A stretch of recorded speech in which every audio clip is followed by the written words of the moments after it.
मेरी 12वीं की परीक्षा हो चुकी थी। माँ ने कहा, 1-2 महीने के लिए तुम अपनी मामी के पास चले जाओ। मेरी मामी दिल्ली में रहती थी। 10वीं और 12वीं की परीक्षा की वजह से मैं 4-5 साल से मामी के घर नहीं जा पाया था। मैंने मामी के घर जाने की तैयारी की और अगले दिन निकल पड़ा। मामी का घर एक गली में था। मुझे देखकर मामी और मामा दोनों बहुत खुश हुए। मामी के 2 बच्चे थे, एक बेटी और एक बेटा। मैंने हाथ पैर धोकर फ्रेश हुआ। मामी ने मेरे लिए खाना परोसा। खाना खाने के बाद मैं पैर फैलाने के लिए टेरेस पर गया। टेरेस पर खुली हवा आ रही थी। मैं टेरेस से नीचे गली में देख रहा था, गली का निरीक्षण कर रहा था। फिर मैं नीचे आया और मामी के साथ गप्पे मारने लगा। मेरी मामी की बेटी का नाम सुनीता था। वह और राहुल दोनों घर पर नजर नहीं आ रहे थे। मैंने मामी से पूछा, सुनीता और राहुल कहाँ हैं? मामी ने कहा, सुनीता के क्लासेस हैं, इसलिए वह क्लास गई है और राहुल अपने दोस्तों के साथ बाहर गया है। थोड़ी देर बाद सुनीता आई। वह बहुत गोरी और बहुत सुंदर थी। इस साल वह बहुत बदल गई थी। उसके शरीर में काफी बदलाव आ गए थे। उसके बाल लंबे और सिल्की थे। उसने मेरी तरफ देखा और मुस्कुराई। मैंने भी उसकी तरफ देखकर मुस्कुराया। मैं उससे कुछ बोलने वाला था, तभी वह अपने कमरे में चली गई। कमरे में जाकर वह फ्रेश हुई और मामी ने उसे खाना दिया। खाना खाने के बाद वह किताब खोलकर अपने पढ़ाई में व्यस्त हो गई। मैं उसके पास जाकर बैठा और उससे बात करने की कोशिश करने लगा, लेकिन मैं जो भी सवाल पूछता वह सिर्फ उसका जवाब देती। इसके अलावा वह कुछ नहीं बोलती थी। मैंने उससे पूछा, तू किस क्लास में है? उसने कहा, मैं अब 11वीं में गई हूँ। मैंने पूछा, कौन सी साइड ली है? उसने कहा, मैंने कॉमर्स साइड ली है। मैंने पूछा, तुम्हारे क्लास में परीक्षा चल रही है क्या? उसने कहा, हाँ चल रही है, इसलिए तो मैं पढ़ाई कर रही हूँ। इसके बाद वह उठकर टेरेस पर पढ़ाई करने चली गई। मैं मामी और राहुल के साथ बातें करने लगा, लेकिन बात करते वक्त मेरे दिमाग में सिर्फ सुनीता का ही ख्याल आ रहा था। शाम को हमने खाना खाया। गर्मी के दिन थे, इसलिए हम सब टेरेस पर ही सोने जाते थे। हम सब टेरेस पर आए। टेरेस पर सुनीता बिस्तर बिछा रही थी। मेरा भी बिस्तर एक तरफ बिछाया गया। मैं वहां सो गया। सुनीता मामी के पास सोई थी। मेरे सामने सिर्फ उसका चेहरा ही आ रहा था। मैं चुपके चुपके उसे देख रहा था। चांद का उजाला साफ पड़ रहा था। चांद की रोशनी में वह दिख रही थी और मैं बस उसे ही देखता हुआ सो गया। सुबह मामी ने मुझे उठाया। मैं उठा और नाश्ता करने के लिए नीचे आया। सुनीता क्लास जाने के लिए तैयार हो रही थी। मैंने सुनीता से बात करने की कोशिश की, लेकिन उसने मेरी बात को इग्नोर किया और क्लास के लिए निकल गई। जितना वह मुझे इग्नोर कर रही थी, उतना ही मैं उसकी तरफ खींचता जा रहा था। दिन भर मैं राहुल और मामी के साथ बातें करता रहा और गेम खेलता रहा। मामा ने कहा, दूसरे शहर में मेरी कंपनी का काम है, इसलिए मुझे 1-2 हफ्ते वहाँ रहना पड़ेगा। तुम तीनों का ध्यान रखना।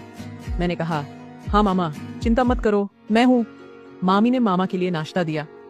मामा ने नाश्ता किया और निकल गए। दिन भर मैं राहुल और मामी के साथ गप्पे मारता रहा। राहुल के साथ मैं गेम खेलता रहा, लेकिन दिन भर मेरे मन में सिर्फ सुनीता ही आ रही थी। मैं उसका इंतजार कर रहा था। शाम के 4 बज गए और दरवाजा खुला। मैंने देखा वह आई थी। वह पसीने से तरबतर थी, लेकिन वह तुरंत अपने कमरे में गई और फ्रेश होकर आई। राहुल ने कहा, चलो ना भैया, हम बाजार चलते हैं। मैं राहुल के साथ बाजार गया। बाजार में घूमकर सामान लिया और सुनीता के लिए चॉकलेट भी लिया। घर आने पर मैंने सुनीता को चॉकलेट दी, लेकिन उसने कहा, मुझे चॉकलेट पसंद नहीं। मैंने सोचा, लड़कियां चॉकलेट के लिए कितनी पागल होती हैं, फिर ये क्यों नहीं ले रही? ये थोड़ी अलग ही थी। जितना वह मुझे दूर करती थी, उतना ही मैं उसकी तरफ खींचता जा रहा था। हमेशा की तरह उस रात भी हम चारों टेरेस पर सोने गए। टेरेस पर सोए हुए थे कि अचानक रात को बारिश शुरू हो गई। बारिश आने पर हम सब उठे और जल्दी से सारा बिस्तर समेटकर टेरेस के उस छोटी सी रूम में चले गए। वह रूम थोड़ी छोटी थी। लाइट चली गई थी, इसलिए रूम में बहुत अंधेरा था। मैं साइड में सो गया था। अचानक रात को बिजली कड़कने की आवाज से मेरी नींद खुली। मुझे एहसास हुआ कि मेरे पास कोई सोया हुआ है। मुझे लगा शायद राहुल मेरे पास सोया है, लेकिन जब बिजली की चमक में मैंने देखा तो मैं एकदम शॉक्ड हो गया। मेरे पास सुनीता सोई थी। मेरा तो सांस ही रुक गया। मुझे लगा मेरे अंदर तो जान ही नहीं बची। उसे इतने करीब सोया देखकर मेरा होश ही उड़ गया। मैं उसकी तरफ मुड़कर सो गया। मैं उसे देखते देखते सो गया था। थोड़ी देर बाद मैं नॉर्मल हुआ और मेरे मन में उसे छूने की इच्छा होने लगी, लेकिन मुझे डर भी लग रहा था कि अगर मैंने उसे छुआ और उसकी नींद खुल गई तो बड़ा हंगामा हो जाएगा। मुझे समझ आया कि रात को इस रूम में अंधेरा होने की वजह से उसे दिखाई नहीं होगा और वह मेरे पास आकर सो गई होगी, क्योंकि मेरे पास ही मामी सोई थी और वह अपनी माँ के पास सोने आई होगी, इसलिए मेरे पास सो गई। अगर उसे पता होता कि मैं यहाँ सोया हूँ तो वह यहाँ सोई ही नहीं होती। मुझे अब कोई भी हरकत करने से पहले यह जानना था कि वह जानबूझकर मेरे पास सोई है या गलती से। मैंने जानबूझकर सोने का नाटक करते हुए मेरा हाथ उसके कंधे पर रखा। जब मेरा हाथ उसके कंधे पर पड़ा तो मुझे ऐसा लगा जैसे करंट सा लगा हो। मेरा उसे छूने से उसकी नींद खुल गई और उसने मेरा हाथ हटाकर साइड में किया। मैं सोने का नाटक करता रहा। वह उठकर बैठ गई और मेरी तरफ देखने लगी। अंधेरे में मुझे साफ कुछ दिख नहीं रहा था, लेकिन बिजली की चमक में उसे मेरा चेहरा दिख गया और वह जल्दी से उठकर मामी की दूसरी तरफ जाकर सो गई। थोड़ी देर बाद मैंने देखा कि वह वहाँ सो गई थी। मुझे बाद में लगा कि मैंने उसे छुआ होगा, इसलिए वह जाग गई होगी। खैर, मैं सो गया। अगले दिन उसका बहुत मुश्किल पेपर था, इसलिए वह बहुत टेंशन में थी। मैंने उससे पूछा, कल कौन सा पेपर है? उसने कहा, मेरा गणित का पेपर है। मैंने कहा, गणित तो मुझे बहुत पसंद है और मुझे गणित में बहुत अच्छे मार्क्स भी हैं। मैं तुम्हारी गणित की पढ़ाई करवा सकता हूँ। मैंने सुनीता को गणित पढ़ाने की बात कही। उसने थोड़ा सोचकर हाँ कहा। मैं उसे गणित पढ़ाने लगा। मैंने कहा, टेरेस के उस रूम में पढ़ाई करते हैं। सुनीता ने हाँ कहा और किताब कॉपी लेकर हम ऊपर के रूम में गए। मैं उसे गणित पढ़ाने लगा। पढ़ाते वक्त कई बार मेरा उसे स्पर्श हो रहा था और मेरे शरीर में जैसे करंट सा दौड़ रहा था। गणित पढ़ाते पढ़ाते रात हो गई। हम दोनों ने खाना खाया और सो गए। अगले दिन सुनीता पेपर देकर घर आई। आज वह बहुत खुश थी। मामी ने उससे पूछा, पेपर कैसा गया? उसने कहा, माँ, मेरा पेपर आज बहुत अच्छा गया। वह मेरे पास आई और बोली, थैंक यू, तुम्हारी वजह से मेरा पेपर बहुत अच्छा गया। अब मेरी परीक्षा भी खत्म हो गई है।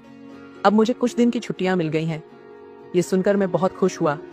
वह अब मेरे साथ बहुत खुलकर बात करने लगी। हम तीनों बहुत मस्ती करते, बहुत गप्पे मारते। कुछ दिन ऐसे ही बीत गए। एक रात हमेशा की तरह हम टेरेस पर सोने गए।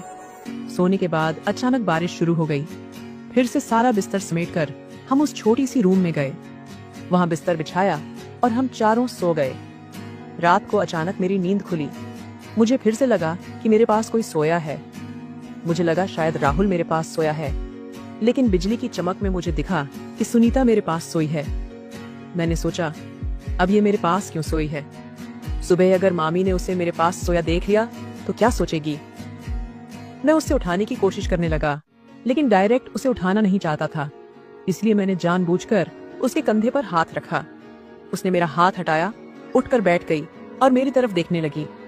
मैं जानबूझकर सोने का नाटक करता रहा। इसके बाद वह फिर वहीं सो गई।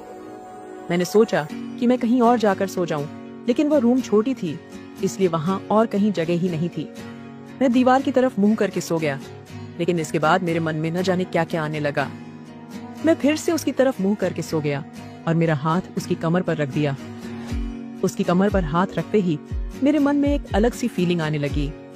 मैं उसकी हरकत का इंतजार करने लगा, लेकिन मुझे लग रहा था कि वह बहुत गहरी नींद में है। उसने अपने ऊपर चादर ओढ़ रखी थी। मैं चादर के ऊपर से ही हाथ फेर रहा था, लेकिन उसने कोई रिस्पॉन्स नहीं दिया। वहां बहुत अंधेरा था और बाहर बहुत तेज बारिश हो रही थी। अब मेरे मन में जैसे आग सी लग गई थी। मेरी हिम्मत और बढ़ गई और मैं उसके और करीब सरक कर सो गया। अब हमारे बीच बहुत कम दूरी थी, लेकिन जैसे ही मैंने चादर के अंदर हाथ डाला, उसने मेरा हाथ पकड़ लिया। मेरे तो होश ही उड़ गए, लेकिन इसके बाद मैंने कोई हरकत नहीं की। मैं वैसे ही सोने का नाटक करता रहा, क्योंकि उसने मेरा हाथ पकड़ा हुआ था। इसके बाद उसने मेरा हाथ अपने हाथ में लेकर दबाना शुरू किया। अब मेरे दिल की धड़कनें बहुत तेज हो गई थीं, लेकिन मैंने कोई हरकत नहीं की। थोड़ी देर बाद वह मेरे कान में धीरे से बोलने लगी, मैं नीचे जा रही हूँ, तुम भी मेरे साथ नीचे चलो। बारिश थोड़ी कम हो गई थी। वह उठकर बैठ गई और अपनी माँ और राहुल की तरफ देखा। वे दोनों गहरी नींद में थे। इसके बाद वह उठकर रूम के बाहर गई और नीचे चली गई। उसकी यह बात सुनकर मेरी तो नींद ही उड़ गई थी। मैंने सोचा, अब तक यह लड़की मुझसे बात नहीं कर रही थी और अब अचानक मुझे अकेले में बुला रही है। लाइट अभी भी नहीं आई थी। पूरे रूम और बाहर अंधेरा था। मैं नीचे गया। नीचे जाते ही मैंने देखा कि वह मेरा इंतजार कर रही थी, लेकिन अंधेरे में मुझे कुछ साफ दिख नहीं रहा था। वह मेरे पास आई और मेरा हाथ पकड़कर मुझे रूम में ले गई। रूम में उसने मुझे बेड पर धकेला और मुझे चुंबन करने लगी। मैंने भी उसका साथ देना शुरू कर दिया और हम दोनों एक दूसरे के प्यार में खो गए। थोड़ी देर बाद हम दोनों ने कपड़े ठीक किए और ऊपर जाकर सो गए। 20 दिन तक ऐसा ही चलता रहा। अब मेरी छुट्टियां भी खत्म हो गई थीं, इसलिए मैं अपने गांव जाने के लिए निकला। जब मैं गांव जा रहा था तब मैंने सुनीता की आंखों में आंसू देखे। मैंने सुनीता से कहा, तू कोई चिंता मत कर, मैं अपने मम्मी पापा से बात करके हमारी शादी की बात करूंगा। मेरा तुझसे बहुत प्यार है। मैंने अपने मम्मी पापा से बात की और सुनीता का हाथ मांगा। हमारी शादी हो गई और हम दोनों खुशी खुशी रहने लगे। तो दोस्तों, कहानी को लाइक करें, शेयर